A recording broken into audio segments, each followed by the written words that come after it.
唉，好難選擇啊，周醫生。食肉又話高尿酸啊，食素又話驚營養不良。咁究竟食素定食肉啊？嗱，一定要了解一樣嘢先。如果你食素係因為宗教理由，咁一般我就話唔關我事。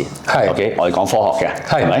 咁但係首先要明白咧，我哋人類幾百萬年嚟演化咧，都係以肉為主嘅。因為咧草食性嘅動物咧個樣唔好似我哋咁嘅，因為草食性動物你諗下啦，兔仔、熊貓個肚好大㗎嘛，我哋人嘅肚咁扁，唔使審，一定係食肉。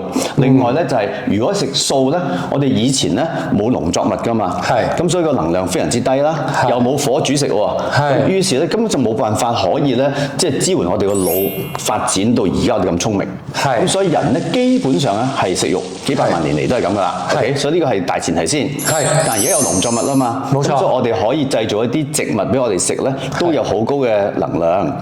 咁所以咧食素咧都冇話唔得，但係食素嗰個營養嘅要求咧係複雜好多。即係如果你要食素而好健康咧，就唔係就咁話，我唔食肉就算數啦。嗱，譬如好簡單，維他命 B12一定係動物來源嘅，冇錯。如果食素咧，一定要補充。咁所以咧食素唔係問題，但係咧要識得食先得。總之最緊要都係嗰句啦，飲食要均衡。冇錯。